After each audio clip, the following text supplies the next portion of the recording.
ध्येयं सदा परिभवग्नमभीष्टदो तीर्थास्पदं स्युगिरिचिन्तं शरण्यं भृत्यार्तिहं प्रणतपादभवाब्धिपोतं वन्दे महापुरुषते चरणारविन्दम्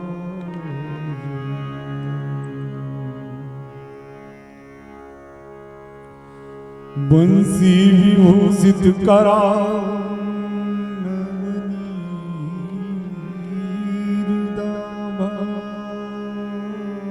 पीताम्बरधरुबिम्बफला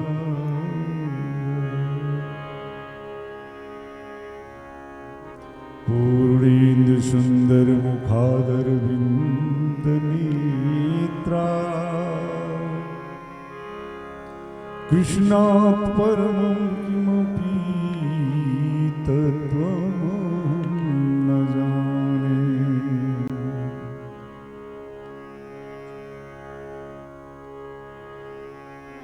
गजाननं भूतगणादिसेवितम् कपित्थजम्बूफलचारुभक्षणम् उमासुतं शोकविनाशकारकम्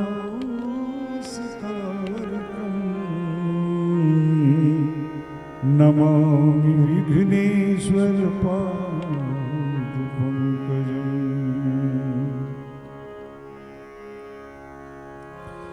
सच्चिदानंद रूपाय विश्वोत्पत्त्यादिहेतवे तापत्रय विनाशाय श्री कृष्णाय वयं नमः।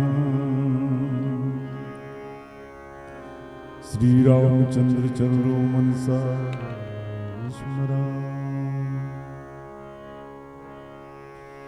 श्री रामचंद्र चरणों वचसा गृह्णामि। श्री रामचंद्र चरणों शिरसा नमामि। श्री रामचंद्र चरणों शरणं प्रपद्ये।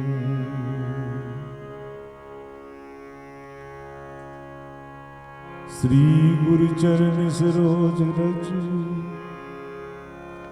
निज मन मुकुर सुधार।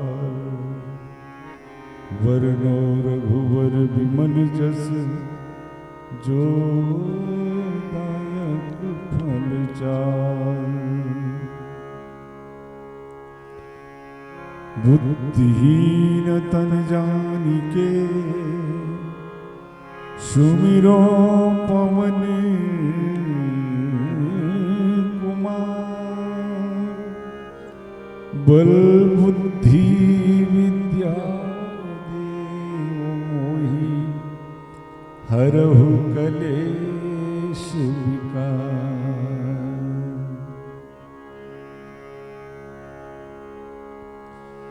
अपने अपने घरन की सब काहू को पीर। तुम ही पीर सब घरन की तुम धन्य धन्य रघुवीर। भक्ति भक्ति भगवंत गुरु चतुर नाम बपुए। जिनके पद वंदन किए नासत विघ्न अनेक। नासत विघ्न अनेक। नासत विघ्न अनेक।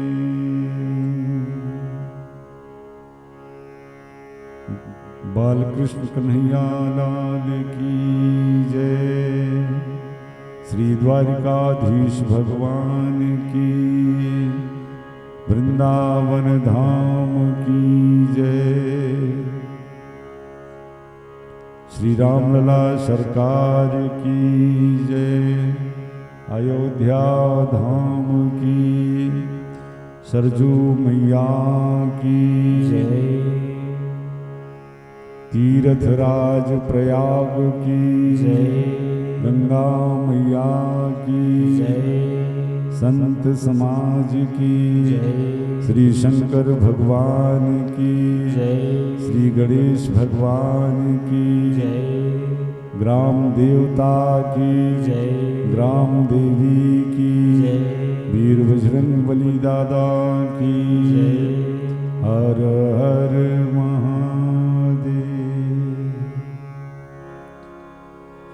जय जय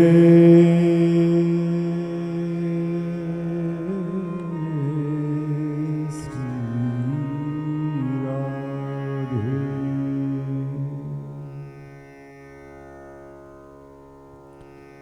परम मंगल में परात्पर अखिलेश्वर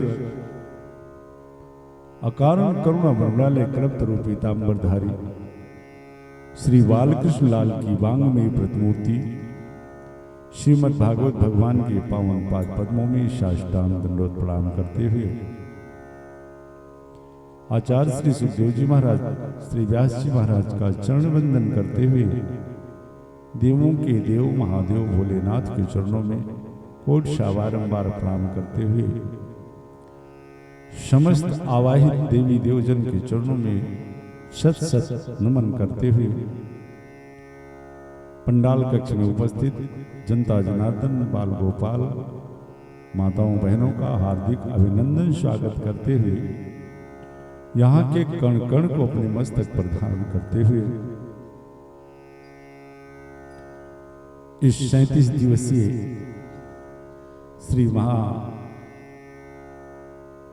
महोत्सव श्रीमद् भागवत महापुराण अनुष्ठान के आज हम सब 35वें पड़ाव पे हैं।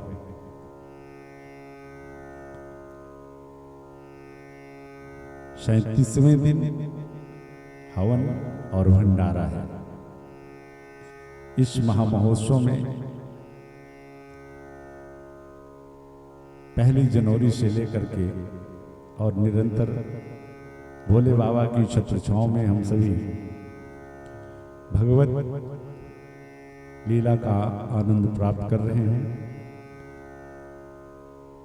रोज की भांति आज भी सबसे पहले आइए हम सभी अपने मन वाणी को पवित्र करने के लिए भगवत नाम का आश्रय लें।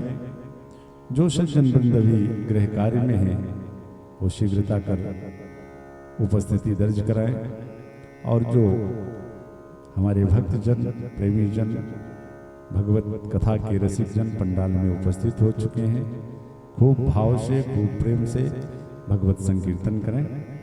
तत्पश्चात उनकी प्रेरणानुसार उनकी मंगलमयी कथा में प्रवेश करेंगे। आइए सबसे पहले भगवत स्मरण।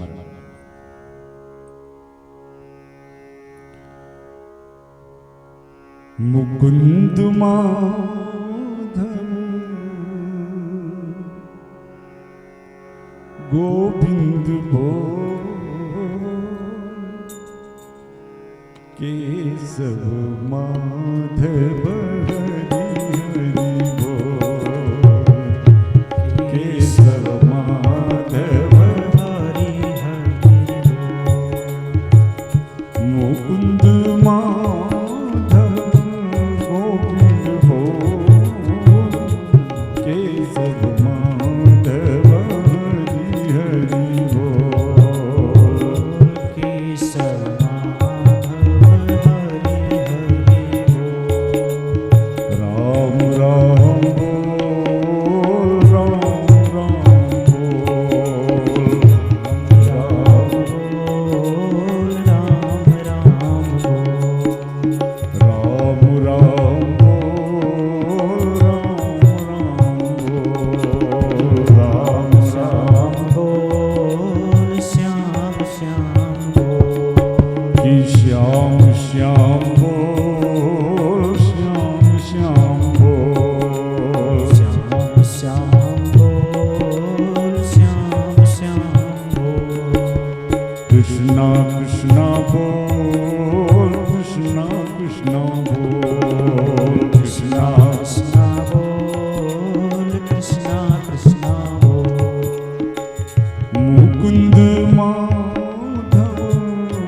करार बिंदेन पदार बिंदम मुखार बिंदे बिन विषयंतम बटस पत्रस फुटे से बाल मुकुंदम मनसा स्मरामि। श्री कृष्ण गोविंद हरे मुरारे हे नाथ नारायण वासुदेवा। जीवे विवस्वा मृत में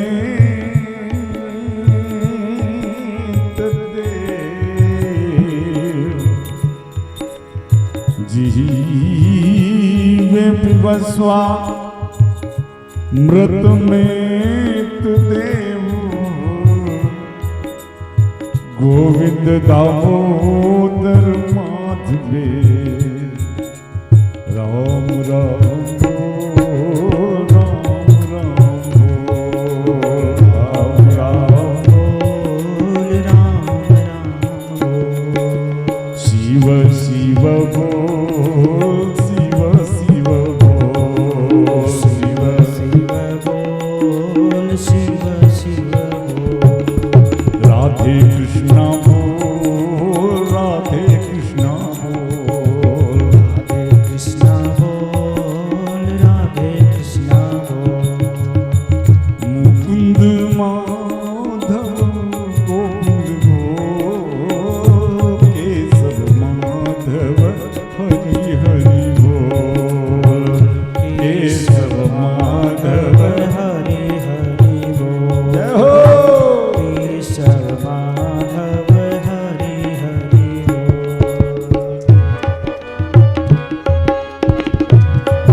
सुखाव सानिध में उसार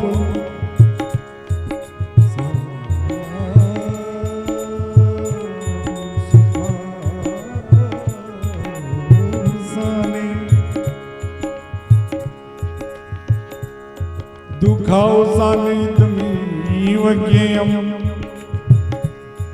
देहाम सानिध में वजाप्यम गोविंद दामोदर माधवे श्री कृष्ण राधावर गोकुलेश गोपाल गोवर्धन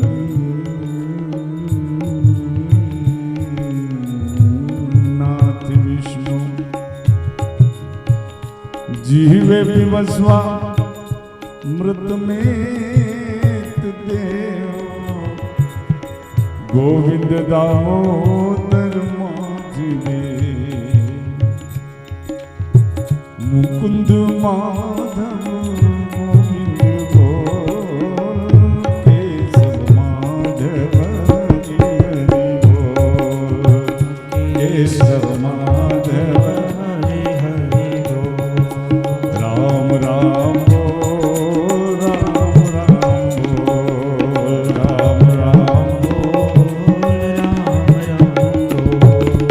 शिव शिव बोल शिव शिव बोल शिव शिव बोल शिव शिव बोल मुकुंद माधव गोविंद बोल केशव माधव हरि हरि बोल केशव माधव हरि हरि बोल केशव माधव हरि हरि बोल केशव माधव हरि हरि बोल केशव माधव हरि हरि बोल केशव माधव हरि हरि बोल हरि हरि बोल केशव माधव हे माधव हरि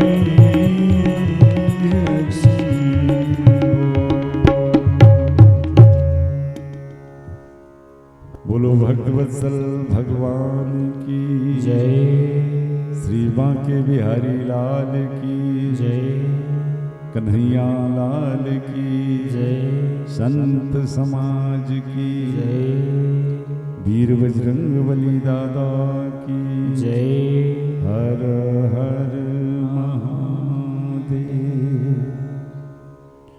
जय जय श्री राधे श्याम।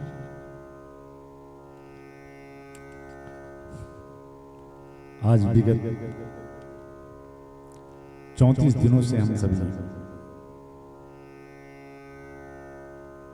उस परब्रह्म परमात्मा की लीला श्रवण कर रहे हैं जो निर्गुण है, निर्विकार है, निर्विशेष है, जो पग बिन चले सुने बिन काना, कर बिन कर्म करे विध नाना, आनंद रहित सकल रस भोगी, बिन बानी बकता बड़ जोगी। है तो ऐसा, बोलने को मुख नहीं, चलने को पांव नहीं, कुछ करने को हाथ नहीं, लेकिन विचार कीजिए कि जिसने साधारण से साधारण जीव ने जिसने उनकी शरणागति ले ली, तो जिसके पास स्वयं बोलने के लिए मुख नहीं है, लेकिन वो साधारण से साधारण जीव को भी मूक हुई वाचाल उनकी कृपा विलासता से गूंगा भी परम ज्ञान और महाराज उद्घोष करने लगता है। जिसके पास खुद को चलने के लिए पांव नहीं है, लेकिन जिस जीव ने उनकी शरणागति ले ली, वो पंगु चढ़े गिरवर गहन। एक अपंग व्यक्ति, लंगड़ा व्यक्ति भी बड़े बड़े हिमालय जैसे पर्वतों को भी पार कर जाए।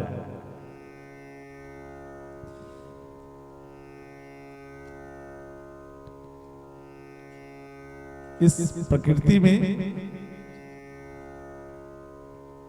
हमें दो चीजें मिली। रवि बहुत काम की चीज है, सुनो। एक तो वो परमात्मा और दूसरी परमात्मा की माया। इस विलक्षण प्रकृति में दो चीजें बड़ी महत्वपूर्ण है। ये संपूर्ण प्रकृति ही भगवान का एक विशाल बपू, जहां तक हमारी दृष्टि जा रही है, जड़ चेतन जहां भी दृष्टि जा रही है, वो एक तरह से वो परमात्मा ही है। 14 भुवनात्मक ये ब्रह्मांड, और ये ब्रह्मांड भी भगवान का एक स्थूल स्वरूप है। जिस मृत्यु लोक में इस पृथ्वी पर हम लोग बैठे हैं, इसके ऊपर 7 लोक हैं और इसके नीचे 7 लोक हैं।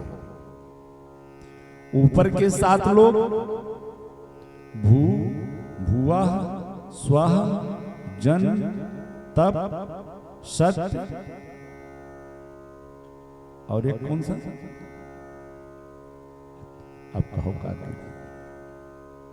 भू, भुआ, स्वाह, जन, मह, और तब फिर सत्य लोग, महान।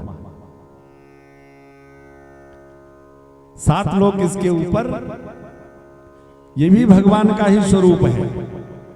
और 7 लोग इसके नीचे, अतल, बितल, सुतल, तलातल, महातल, रसातल और पाताल। पाताल लोक वो भगवान का चरण तल है, जिसे हम अपने पैर का तलवा कहते हैं। 7 लोक नीचे, 7 लोक ऊपर, और ये पृथ्वी जो है जहां हम लोग विराजमान हैं, ये भगवान का कमर है, मध्य में। इस विशाल बपू में जहां तक हमारी दृष्टि जाती है, वो सब मेरे परमात्मा का ही स्वरूप है। इस प्रकृति में 2 बहुत महत्वपूर्ण चीज है। एक तो परमात्मा, वो तो महत्वपूर्ण है ही है, लेकिन परमात्मा के साथ साथ परमात्मा की माया। अब आप कहोगे कि ये माया का है को बना दिया। हम साधारण जीवों को माया के फेर में डाल करके और कितना चक्कर घुमाते रहते हैं। 84 लाख योनियों का चक्कर हमें लगाना पड़ रहा है, इतनी इतनी पीड़ाएं सहनी पड़ रही है। अगर यही माया ना होती तो हम सीधे सीधे भजन न करते भगवान का। लेकिन भाई, ये हमारे परमात्मा का एक लीला मंच है। मेरे प्रभु, इस जैसे कोई नाटक की कंपनी होती है, तो उस कंपनी में बहुत सारे पात्र होते हैं। अब उसमें सब सोच ले कि हम राजा ही बनेंगे, तो नाटक पूरा तो होगा नहीं। उसमें कोई राजा बना, कोई चोर बना, कोई सिपाही बना, कोई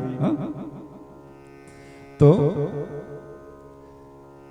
अब यहां कोई चोर बनना चाह नहीं रहा था, तो मेरे प्रभु ने सोचा कि फिर मेरी लीला पूरी कैसी हो। फिर अपनी माया का विस्तार किया इस प्रकृति में। प्रभु वो परमात्मा और परमात्मा की माया। और आपको बताऊं कि परमात्मा से कम बलवती परमात्मा की माया नहीं है। इतनी बलवती है कि कोई कितना भी ज्ञानी जन क्यों ना हो, कोई कितना भी प्रबल ज्ञान को हृदय में धारण करने वाला क्यों ना हो, लेकिन अतिशय प्रबल देव तो माया, ये तो जब छूटे ही राम करें जब दाया। अपने माया से वो ठाकुर ही बचा सकते हैं, बस अपने बस की, इस जीव के बस की बात है।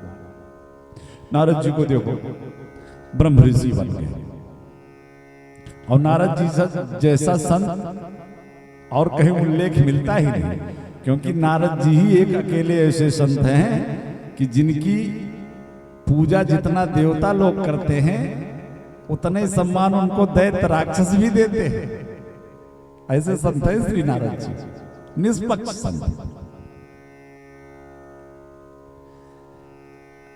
एक बार श्री द्वारिका में हमारे प्रभु का आपने कल सुना कि कितना बढ़िया भरा पूरा परिवार खूब मेरे कन्हैया का, बैठ जाइए, खूब प्रेम से बैठ जाइए। थोड़ा निवेदन यही है कि जो बाद में आए वो ऐसा न करें कि हम यहाँ बैठते हैं तो हम यही बैठेंगे। हाँ, जो मैया जहाँ आए बाद में आए तो पीछे बैठ जाए, जहाँ जगह मिले वहीं बैठते शांति से। बस अब तो 1.5 दिन बचा है ना, आधा तो आज का भी गया, अब तो कल का बस विराम दिवस। तो बड़ी सुंदर चर्चा चल रही है। नारद जी आए, भगवान का भरा पूरा परिवार देख करके अति आनंद में है। कल मैंने बताया था ना कि भगवान के बेटे पोते, बेटा 50 बरस का, पोते 30 बरस के, और स्वयं 15 बरस के ही बने हुए हैं। कभी कभी महारानियों को संशय हो जाता है कि ये पोता आया है कि स्वयं बाबा जी ही आया है। तो श्री नारद जी आए तो नारद जी भगवान के इस भरे पूरे परिवार को देखकर बड़े आनंदित हुए। सरकार, इस प्रकृति में आप और आपकी माया, क्या वो माया आपके परिवार में भी समाहित हो सकती है कभी? भगवान ने टाल दिया बात को। नारद देखेंगे, कभी इसका उत्तर देंगे, चलो चले घूमने चले। अब नारद जी तो आज कुछ माया की विशेषता जानना चाह रहे हैं। मैंने एक दिन बताया था ना कि इस माया से वही पार पा सकता है जो भगवान का चरण सेवक हो जाए, जो भगवान की शरणागति जिसको प्राप्त हो जाए। जैसे एक जादूगर होता है, जादूगर के साथ में उसका एक जमूरा होता है। जादू देखा है कभी? गांव में आए जादू दिखाने वाले आते हैं तो उसके साथ में एक छोटा सा 5 साल का बच्चा होता है, नहीं होता है, उसको बुलाता रहता है, क्यों जमूरे। जितने देखने वाले हैं खूब हंसते हैं और खूब आश्चर्य में होते हैं। कभी हाथ काटा इसने, कभी गला काट के दिखा दिया, लेकिन उस जमूरे को देखो कितना सावधान रहता है। जितना मदारी बुलाता है उतने बोलता है। कोई हंसने की भी बात होती है तो बिल्कुल एकदम वो सावधान ही रहता है। और उस जादूगर के जादुई विद्या का उसके ऊपर कोई प्रभाव नहीं पड़ता। हम सभी दृष्टा लोग बड़े आश्चर्य में पड़े रहते हैं, लेकिन उसके ऊपर कोई प्रभाव नहीं पड़ता। जानते हो क्यों? क्योंकि वो जादूगर के साथ रहते रहते, उसके सानिध्य में रहते रहते वो जानता है कि इसने ये दृष्टि बंद किया है, चक्षुर बंद किया है, नजर बंद करके हाथ काटा है, ना कि असलियत में इसने हाथ काटा है। ये विद्या उस 5 साल के जमूरे को पता है, इसलिए उसके ऊपर इस जादूगर के जादू का कोई प्रभाव नहीं पड़ रहा है। गोस्वामी जी कहते हैं ना, नट कृत विकट कपट खगराया, और नट सेवक मतलब वही जमूरा, न व्याप ही माया। श्री नारद जी ने विचार किया कि थोड़ा सा रहस्य माया का जाना जाए। कन्हैया से पूछ लिया, सरकार एक बात बताओ, माया तो आपकी बहुत है, लेकिन इसमें सबसे बड़बड़ती माया क्या है, कौन सी है? तो बहुत प्रकार की माया है, विस्मोहिनी रूपी माया, ये स्त्रीमयी माया, और ये एक माया भगवान की पलक निवाजी बोलते हैं। इसका नारद जी ने भक्ति सूत्र में बड़ा सुंदर संपादन किया है। नारद जी इस पलक निवाजी माया को समझ नहीं पाए थे। पूछ लिया, सरकार ये आपकी पलक निवाजी माया कौन सी है? हमारे ठाकुर जी नारद जी के साथ बड़ा कौतुक किया करते थे। चलो सरोवर में चलते हैं स्नान करने। और जब नारद जी को लेकर के पहुंचे द्वारिका से माधव बाग में, जहां कन्हैया का विवाह हुआ था, तो वहां एक सरोवर था। सुंदर सा सरोवर है, चारों तरफ से सुंदर वाटिकाएं हैं। नारद जी से कहा, बाबा जाओ स्नान करो सरोवर में। और जब बाबा जी गए स्नान करने, पीतांबर वगैरह उतार के तट पे रख दिया था, सरोवर में डुबकी लगाई तो बाबा 16 बरस की कन्या हो गए। अब नारद जी ने जब अपनी आकृति देखी, जो पुरुष से कन्या के रूप में परिवर्तित हो गए, और उधर कन्हैया जो तट पर खड़े थे वो अंतर ध्यान। आप बताओ कितनी बड़ी समस्या खड़ी हो गई। बीड़ा करताल पीतांबर तो रखा हुआ है तट पे। अब नारद बाबा पानी से निकले तो कैसे निकले? 16 वर्ष की कन्या की अवस्था बन गई। कुछ देर तो पानी में अपने आप को छुपा के रखा, तदुपरांत पानी से निकल करके और एक झाड़ में छुप गए, क्योंकि वस्त्र इत्यादि भी नारी के अनुरूप नहीं है नारद बाबा के पास। एक झाड़ में छुपे बैठे हुए थे। इतने में संजोग से विदर्भ नरेश महाराज स्वयं घोड़े से निकले, तो घोड़े को लगी थी प्यास। सोचा इसी सरोवर में जल पिला लूं, तो घोड़े को लेके गए जल पिलाने। तब तक उनकी दृष्टि पड़ गई नारद बाबा जो झाड़ में छुपे बैठे थे, कन्या के वेश में नारी बन गए थे। सो महाराज स्वयं जब नारद जी को देखे तो मुग्ध हो गए। अब नारद जी को अपना दुपट्टा दिया, नारद जी ने पहना, उनको लेकर के आए महल। अब नारद जी से शादी कर ली। देखो कैसी कैसी लीला भक्तों के साथ हमारे प्रभु करते हैं। धन्य उनकी माया। शादी कर ली। उल्लेख है कि श्री नारद बाबा को 100 पुत्र पैदा हुए। 100 खूब सेवा कर रहे हैं बच्चों की। बच्चों का लालन पालन खूब गृहस्थी में एकदम परिपक्व। एक दिन पराम्बा श्री रुक्मिणी जी ने केशव से कहा, सरकार एक बात बताओ, ऐसे नारद जी कभी 2 महीने 4 महीने में अपने परिवार में आया करते थे, ब्राह्मण सेवा हो जाती थी, संत सेवा हो जाती थी, बहुत दिन बीत गए, नारद जी नहीं दिखाई दे रहे हैं। तब कन्हैया को होश आया कि मैं तो गया था माया दिखाने उसको। अब कन्हैया पहुंचे महाराज विदर्भ नरेश के यहाँ। नारद जी ने देखा, कन्हैया ने इशारे में पूछा, कहो बाबा कैसी है? कहा बढ़िया है, बढ़िया चल रही है गृहस्थी। हमारे केशव श्री नारद जी को अपने 100 पुत्रों के साथ पुनः वो सरोवर पर लाते हैं। एक पुल है, कहा नारद जी इसी पुल से उस पार उतर जाओ। समस्त पुत्रों को लेकर के जब उस पुल से निकलने लगे तो पुल टूट गया। नारद जी सरोवर में गिरे और फिर जब निकले तो अपने असली वेश संत नारद के रूप में, और देखा कि सामने तट पर कन्हैया खड़े हैं। दौड़ के आए, चरणों में गिरे, सरकार ये गजब की आपकी माया है। ये बड़ों बड़ों को बड़ी बलवती है। इस प्रकृति में माया और मायापति, ये माया किसी ने बड़ा सुंदर लिखा कि सब जग को रही न जाई,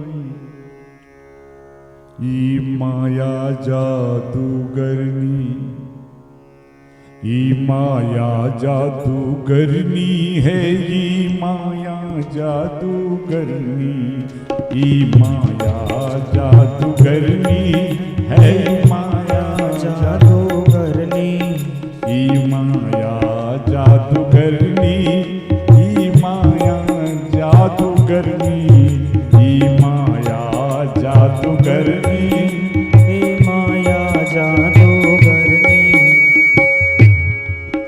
सब जग को रही नचाई, ई माया जादूगरनी, सब जग को रही नचाई। मिश्रा ये वाला सब जग को रही नचाए, ई माया जादूगरनी, सब जग को रही नचाए, माया जादूगरनी। सब जग को रही नचा, हरि माया जादूगरनी, सब जग को रही नचाए, माया जादूगरनी। बड़ा अद्भुत खेल है इस माया का, अति अद्भुत, अति अद्भुत खेल लखाई, माया जादूगर।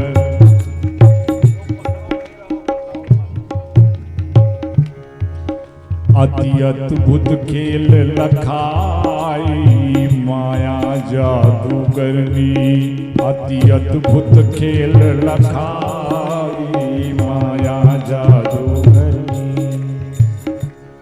अपने दम पे, अपने बल पे कोई भी जीव इस माया को पार पाना चाहे तो ये असंभव है। ये तो जब उस परमात्मा की ही कृपा हो, उस मायापति की ही कृपा हो तो इस माया से छूटा जा सकता है। कोई आको पार न पावे, यह सबको नाच नचावे। कोई आको पार न पावे, यह सबको नाच नचावे। कोई आको पार न पावे, यह सबको नाच नचावे। कोया को पार न पावे, यह सबको नाच नचावे। अच्छा, और इसकी सबसे बड़ी विशेषता जानते हैं क्या है इस माया की? दुख में सुख, सुख में दुख।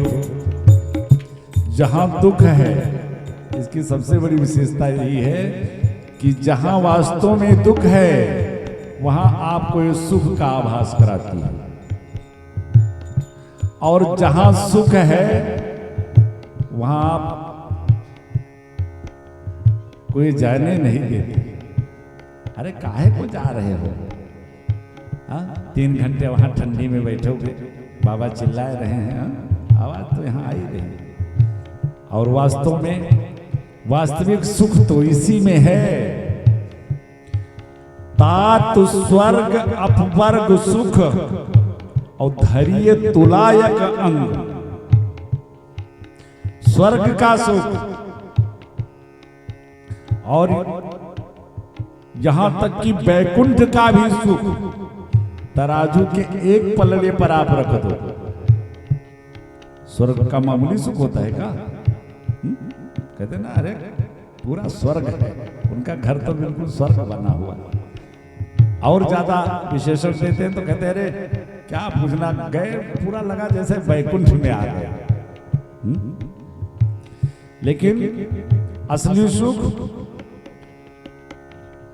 उन बड़े सुखों को तराजू के एक पलड़े पर आप रखो, और ये जिस जगह आप बैठे हो, इस सत्संग में बैठे हो,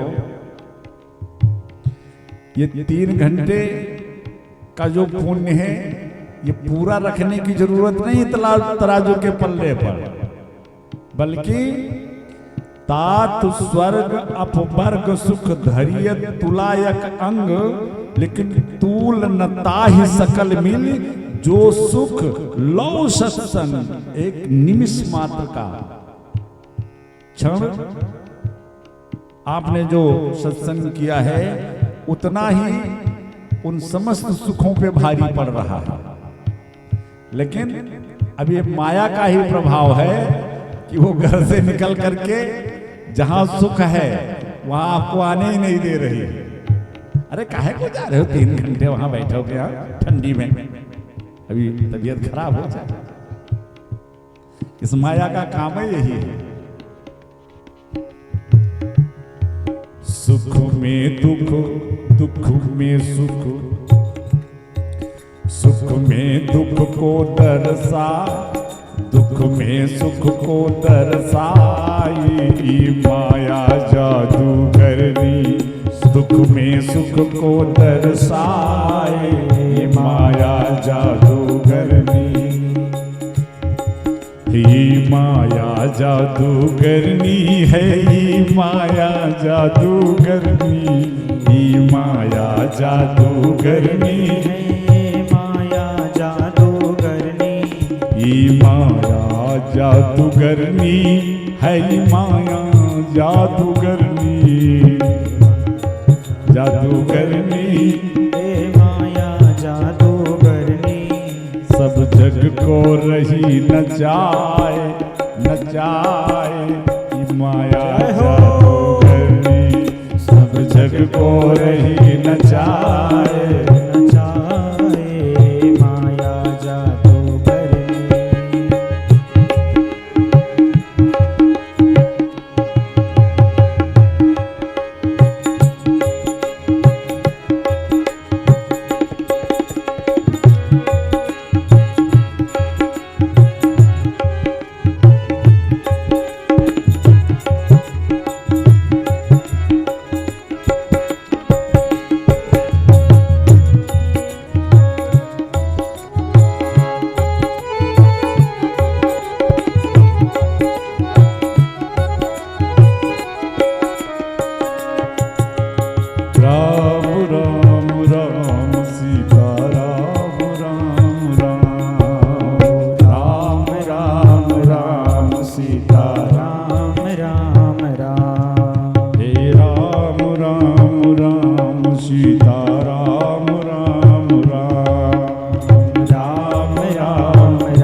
माया और मायापति,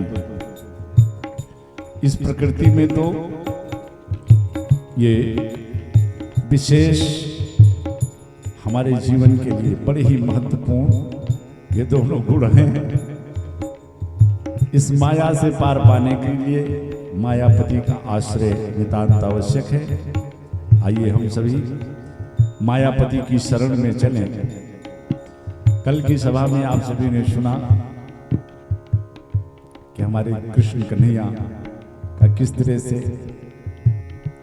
108 विवाह संपन्न हुआ।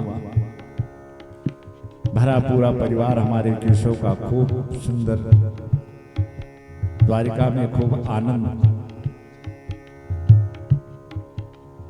संपूर्ण परिवार खूब आनंदमय है।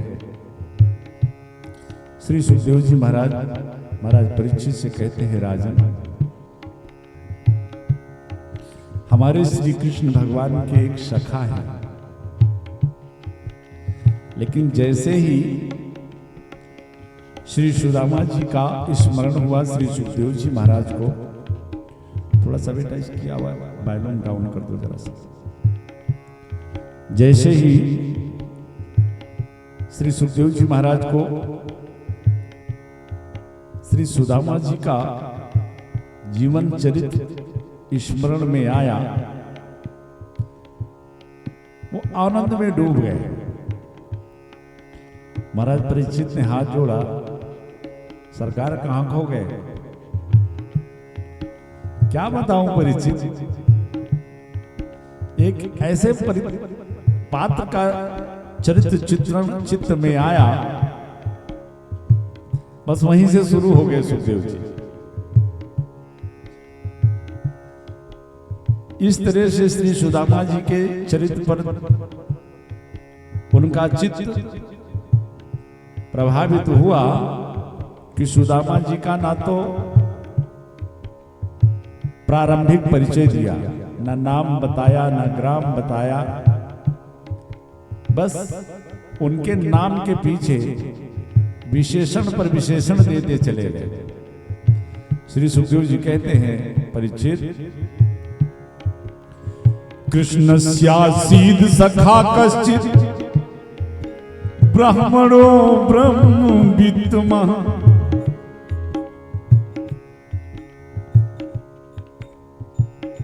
श्री कृष्ण कन्हैया के एक सखा हैं जो ब्राह्मण है। अब ब्राह्मण मात्र का विशेषण देने से भी उनको संतुष्टि नहीं हुई। ब्राह्मण बहुत प्रकार के हैं महाराज श्री, बहुत प्रकार के ब्राह्मण। आजकल तो आप लोग देख ही रहे हो ब्राह्मणों की स्थिति।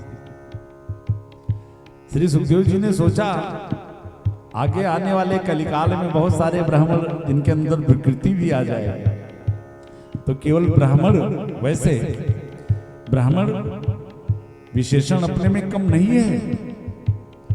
ब्राह्मण भगवान का मुख बताया गया है, लेकिन श्री सुखदेव जी को लगा कि आने वाले समय में, आने वाले युगों में केवल अगर मैं श्री सुदामा जी जैसे पात्र को केवल ब्राह्मण का विशेषण दे करके छोड़ देता हूं तो शायद समाज को उनका पूरा परिचय न मिल सके, क्योंकि आने वाले युगों में ब्राह्मणों के अंदर बहुत सारी विकृति आ जाएगी। तो ब्राह्मण हैं, लेकिन कैसे ब्राह्मण हैं? ब्राह्मणो ब्रह्मविद्मः, साधारण ब्राह्मण नहीं है, उस ब्रह्म को तत्व से समझने वाले ब्राह्मण हैं। और अगर ये विशेषण श्री सुदामा जी को तब ना दिया होता तो अब आज कल्पना करो कि हमारे इस ब्राह्मण समाज में कितने ऐसे ब्राह्मण हैं कि जो उस ब्रह्म को तत्व से समझते हैं और शास्त्रों के नियम का पालन करते हैं। तो कहीं ना कहीं श्री सुदामा जी को समझने में समाज उद्वेलित हो जाता। फिर अभी भी सुखदेव जी महाराज ने विचार किया कि केवल ब्राह्मण कह देना और ब्राह्मण उस ब्रह्म को जानने वाला है, धन्य है श्री सुदामा जी जैसा पात्र महाराज। मैं तो ये कहता हूं कि शायद न कोई हुआ है ना होगा। अगर हमारे श्री कृष्ण के जीवन चरित्र में सुदामा जैसे ब्राह्मण का चरित्र न जुड़ा होता तो शायद कृष्ण का चरित्र इतनी ऊंचाई पर न पहुंचा होता। आज की विडंबना है, मैं देखता हूं गांव में लोग भागवत की कथा करते हैं और श्री सुदामा जी के पात्र को किस तरह से पेश कर देते हैं। ये समाज की बहुत बड़ी विकृति है। सुदामा जैसा पात्र, सुदामा जैसा ब्राह्मण, सुदामा जैसा भगवान का भक्त, सुदामा जैसा त्यागी पुरुष इस सृष्टि में न हुआ है, और बाकी तो ठाकुर जी जाना। सुखदेव जी कहते हैं परिचित पूरा परिचय सुनो सुदामा जी का, कैसे ब्राह्मण है। कृष्णस्यासीत् सखा कश्चित् ब्राह्मणो ब्रह्मविद्मः, ब्रह्म को जानने वाले। और देखिए विरक्त इंद्रियार्थेषु, 10 इंद्रिय हैं, हम सब प्रायः अपने इंद्रियों के वशीभूत रहते हैं, लेकिन धन्य हो ब्राह्मण, सारी इंद्रियां उसके बस में हैं। जैसे हमारे पास आंख हो ही ना, जैसे हमारे पास रसना हो ही ना, विरक्तता है, सारे इंद्रियों से विरक्त हो चुके हैं। जैसे हमारे पास कान है ही नहीं, ये परिचय है रवि जी। इसको एक जगह छोड़ दो, कथा सुनो, बड़ी बड़ी प्यारी, अच्छे अच्छे भाव। कृष्ण स्यासीद सखा कश्चित ब्राह्मणो ब्रह्म विद्मः विरक्त इंद्रियार्थेषु। और देखिए अभी भी श्री सुखदेव जी का मन नहीं भरा, और क्या विशेषण दे डाले। क्या कहा? प्रशांतात्मा। प्रशांतात्मा हमेशा अपने में आनंदित रहने वाले ब्राह्मण हैं। और ये बहुत बड़ी चीज है सरकार। मैंने बताया था ना एक दिन, हमारे पास हर्ष और विस्माद तो हमारी बड़ी प्रमुख वस्तुएं हैं, लेकिन ये दोनों मैंने दूसरे के हाथ में दे दी है। किसी ने माला पहनाया, सम्मान किया तो हम हर्ष से भर गए, और किसी ने थोड़ा सा तो अपशब्द क्या बोल दिया तो मन में विस्माद उत्पन्न हो गया। लेकिन नहीं, कोई माला पहना रहा है, सम्मान कर रहा है तो उससे हर्ष नहीं होना चाहिए, और कोई दो अपशब्द बोल रहा है तो उसका कोई प्रभाव नहीं पड़ना चाहिए। जैसे हमारे श्री सुखदेव जी महाराज निज लाभ तुष्टा, स्वयं में अपने में आनंद में डूबे रहने वाले संत हैं। वही विशेषण लगा दिया श्री सुदामा जी के लिए। प्रशांत आत्मा, हमेशा अपने में रहने वाले, अपने आनंद में रहने वाले, जितेंद्रिय। इंद्रियां जो हैं सब उनके बस में है। कृष्ण स्यासीद सखा कश्चित ब्राह्मणो ब्रह्म विद्मः विरक्त इंद्रियार्थेषु प्रशांतात्मा जिते इंद्रिया। ऐसे ब्राह्मण है। महाराज परीक्षित तो चकोर हो, जैसे चकोर चंद्रमा को एकटक देखता है, और श्री सुदामा जी के नाम के पीछे इतना विशेषण सुनकर महाराज परीक्षित तो चकोर की तरह, कोई ऐसा भी भगवान का भक्त हो सकता है। सुखदेव जी कहते हैं, परीक्षित ब्राह्मण देवता तो इस तरह थे, लेकिन उनकी पत्नी का नाम था सुशीला। तो पतिव्रता तो थी, लेकिन थोड़ा सा उनके लिए जो विशेषण लगाया श्री सुखदेव जी ने, वो एकदम सुदामा जी से भिन्न लगाया। पतिव्रता तो हैं श्री सुशीला जी, लेकिन दरिद्रासीद मानाभ्याम, बहुत बड़ी दरिद्री है उनके पास। सुदामा जी के लिए ब्राह्मणो ब्रह्म विद्मा विरक्त इंद्रियार्थेषु प्रशांत आत्मा जितेंद्रिय, और पत्नी के लिए दरिद्रासीद मानाभ्याम दीपमानाभिगम्यहम्। पतिव्रता तो है, लेकिन बहुत बड़ी दरिद्र है। अब काहे को भाई ऐसा क्यों? पति देव को अगर डॉक्टर की उपाधि मिल जाए तो श्रीमती जी चाहे अंगूठा टेक हो, लेकिन डॉक्टरनी बोलने लगती है। पति देव को मास्टर की नौकरी मिल जाए, मास्टर साहब बोलने लगे तो मास्टराइन अपने आप बोलने लगेगी, चाहे अंगूठा टेके रहा है ना। पर यहां ऐसा क्यों नहीं? इतने बड़े धर्मनिष्ठ की पत्नी है, बस एक ही, देखिए एक ही, कितना सुंदर सूत्र है, बस एक ही कारण है। सबसे बड़ा धन जानते हैं क्या है? जब आवे संतोष धन तो सब धन धूरी समान। अरे भाई, बगल में राज सिंहासन रखा है, कई लोगों की चेष्टा है कि ये मुझे मिल जाए।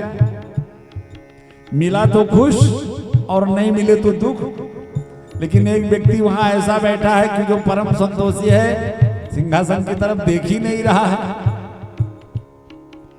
तो उसके लिए चाहे वो सोने का सिंहासन हो, चाहे मिट्टी का सिंहासन हो चाहे ना हो, जब आवे संतोष धन तो सब धन धूल समान।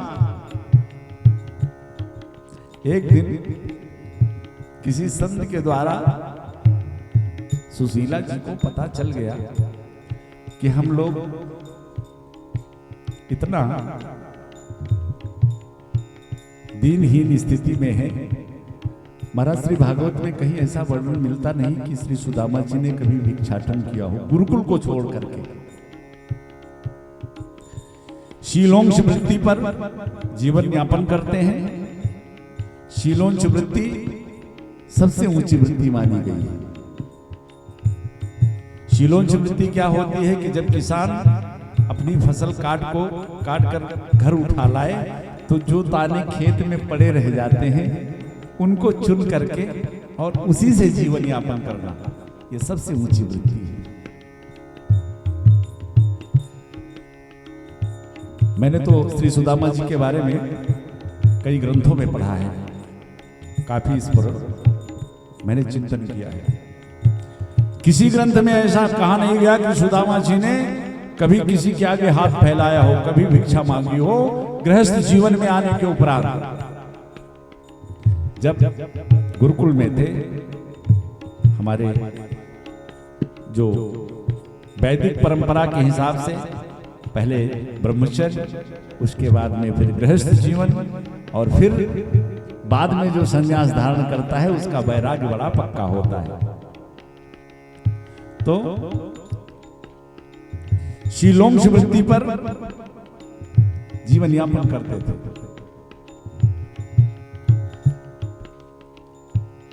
ये शीलोंश वृत्ति की बात आई तो एक घटना याद आ गई, मैं आपको बताऊं। एक ब्राह्मण थे तो वो भी शीलोंश वृत्ति पर अपना गुजारा करते थे।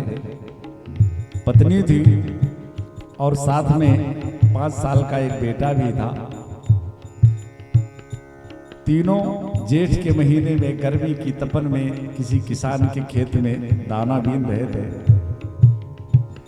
इतने में भगवान भोले बाबा और माता पार्वती उधर से जा रहे थे। मैया ने कहा ये ब्राह्मण है और बड़ा गरीब ब्राह्मण है, शीलोंश वृत्ति पे गुजारा कर रहा है, और उधर दानी बने बैठे हो, जिसको जरूरत नहीं उसको तो सोने की लंका दे दिया है। और ये बताओ इतना प्यारा ब्राह्मण, पत्नी को साथ में बच्चा भी। भोले बाबा ने कहा देवी है नहीं नसीब में। कहा नसीब में नहीं, आप दे और नसीब में ना रहा। कहा मैंने बता दिया, देखो अगर हम जगत पिता हैं तो तुम जगत माता हो, तो तुम ही अजमा के देख लो। मैया ने कहा ठहरो हम देंगे इनको जरूर। पहुंच गए तो पंडितानी जी थोड़ा सा उग्र स्वभाव की भी थी, और माता पार्वती ने सोचा कि हो सकता है ब्राह्मण त्यागी हो, इससे कुछ मांगने के लिए कहें तो ये मना ही कर दे। तो थोड़ा ये माताओं को थोड़ा सा होता है ना, लोभ होता है, तो सोचा लाओ यहीं से चलते हैं। तो ब्राह्मणी के पास गई, अपना परिचय दिया कि देखो मैं पार्वती हूँ और तुम्हारी ये दशा मुझसे देखी नहीं जाती, और तुम जो कुछ भी मुझसे मांगना हो मांग लो। उसने कहा अच्छा अगर तुमको देना है तो हमको रानी बनाए दो। माता पार्वती तो यही चाह ही रही थी कि ये कुछ मांगे। भोले बाबा कह रहे हैं इसके नसीब में नहीं है। अब जब कहा रानी बना दो, यो मस्त। अब कहाँ मैले कुचेले वस्त्र, फटे पुराने वस्त्र कपड़े पहन करके वो दाना बीन रही थी। ओ दिव्य स्वरूप, सुंदर वस्त्र आभूषणों से अलंकृत, स्वर्ण मुकुट सर पे, और क्या रानी का वेशभूषा। बगल में ब्राह्मण जी खड़े थे, और जब देखा कि पत्नी रानी बन गई तो बड़े खुश हुए, दौड़ करके और ऐसे हाथ फिराना चाह रहे, देखो देखो मेरी ब्राह्मणी रानी बन गई। तब तक पत्नी ने डांट दिया, अरे मूर्ख, गंदे हाथ से छू लिया मुझको, हाँ मेरे वस्त्र गंदे कर दिए, मैले कर दिए। अब ब्राह्मण मारे गुस्से के लाल, माता पार्वती की तरफ देखा। भैया ने कहा काहे को गुस्सा होते हो, तुम भी मांग लो, तुम भी वरदान मांग लो, जो मांगना है सो मांग लो। ब्राह्मण देवता ने कहा कि अब थे मुझसे, तो कहा अगर हमको वरदान देना है तो मैं यही मांग रहा हूं कि ये सुअर हो जाए। लो, अब वरदान तो वरदान। अब रानी से सुअर बन गई, सुअर बन करके वहीं चल चल। 5 साल का बच्चा था, बगल में खड़ा था, लगा रोने। दोनों को तो वरदान मिल गए। मैया ने सोचा कि अब क्या करूं, उस बच्चे के पास गई, कहा बेटा आखिरी वरदान है तो एक काम कर, बड़े विवेक से तू कुछ मांग। तो रोते रोते कहा कि अगर हमको देना है तो यही दे दो कि हमारी माँ जैसी थी वैसी हो जाए। लो बस, फिर वो वही ब्राह्मणी बन करके और फिर दाना देने लगे। तो वरदान तीनों को मिला, लेकिन मिला कुछ नहीं। तो हमारे श्री सुदामा जी, अच्छा कुछ ऐसे भी होते हैं, कुछ ऐसे भी होते हैं कि जो वाक्य चतुरता भी उनके पास होती है। एक बार एक बुढ़िया, उसकी नेत्र ज्योति चली गई। शिव ब्रह्मा जी ने उस बुढ़िया से कहा, एक बार ब्रह्मा जी उस पर दया कर दिया, कहा कि तुझको मैं एक वरदान दूंगा। गरीब थी, घर में पोता भी नहीं था, आंख की ज्योति भी चली गई थी। तो ब्रह्मा जी ने कहा एक वरदान तुझको मांगना है सो मांग ले। बुढ़िया सोचने लगी, आंख मांगू कि धन मांगू कि घर में पोता नहीं है पोता मांगू। परवारे बुढ़िया की चतुरता, उसने कहा विधाता अगर मुझको आप देना चाहते तो आप कहते तो एक ही वरदान दे दो। बुढ़िया ने कहा कि सरकार मैं आपसे यही वरदान मांग रही हूं कि मेरे घर में पोता है नहीं, मैं आपसे ये वरदान मांग रही हूं कि मैं अपने आंगन में सोने के कटोरे में अपने पोते को दूध भात खाते हुए देखना चाहती हूं।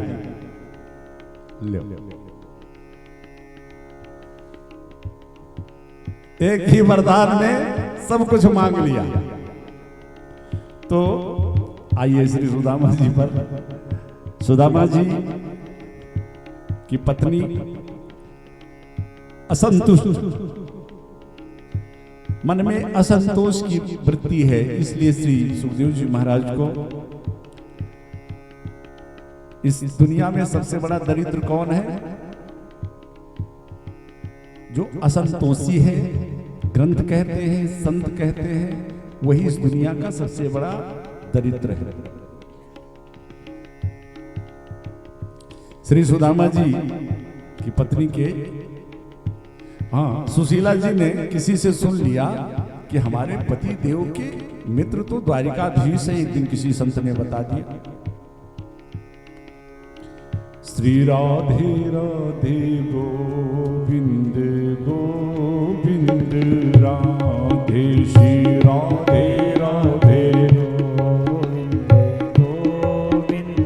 राधे, श्री राधे राधे गोविंद गोविंद राधे, श्री राधे राधे गोविंद गोविंद राधे, हे गोविंद राधे राधे गोपाल राधे, गोविंद राधे राधे गोपाल राधे, श्री राधे राधे गोविंद गोविंद राधे, श्री राधे राधे गोविंद गोविंद राधे। किसी संत से सुन लिया।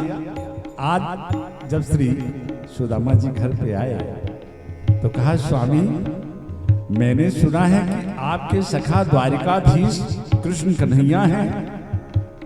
कन्हैया का नाम सुनते ही श्री सुदामा जी के नेत्र सजल हो गए। हाँ देवी हैं। तो कहा सरकार आज तक आपने नहीं बताया। द्वारिकाधीश जो सोने की नगरी में रहते हैं और उनका मित्र दाने दाने के लिए शीलोंग शिवृत्ति पर जीवन यापन कर रहा है। अरे हम तो समझते हैं कि अगर एक बार आप श्री कृष्ण कन्हैया के पास चले जाओ तो हमें इतना धन वो दे देंगे कि हमारी कई पीढ़ियों को कभी कुछ जरूरत ही नहीं पड़ेगी अलग से लेने के लिए। सुदामा जी के नेत्र सजल हो गए। देवी, कृष्ण से मिलने की राह तो तुमने दिखाई, बड़ी अच्छी बात, लेकिन जो दूसरी बात कही, अरे पगली, अपने कृष्ण से मिलने जाओ तो धन की चाह नहीं करके। मार्ग तो तूने बड़ा सुंदर दिखाया कि कृष्ण से मिला। सुशीला जी को लगा कि अगर ज्यादा प्रश्न इनके ऊपर डालूंगी तो ये जाएंगे ही नहीं, इसलिए कहा चलिए अच्छा महाराज धन की छोड़ दीजिए, लेकिन आपके बचपन के सखा हैं और द्वारिकाधीश बने हैं, द्वारिकाधीश है, और इतने दिनों से आप दोनों की भेंट भी नहीं हुई है, तो एक बार ऐसे दर्शन करने के लिए ही चले जाओ। श्री सुदामा जी ने कहा ऐसे कहती हो तो ठीक है, पर अगले ही क्षण सुदामा जी गंभीर हो गए। क्यों? क्योंकि ऐसी परंपरा है कि मित्र के घर, बेटी के घर, राजा के घर जाया जाए तो बिना कुछ उपहार लिए नहीं जाना चाहिए। गंभीर हो गए सुदामा जी।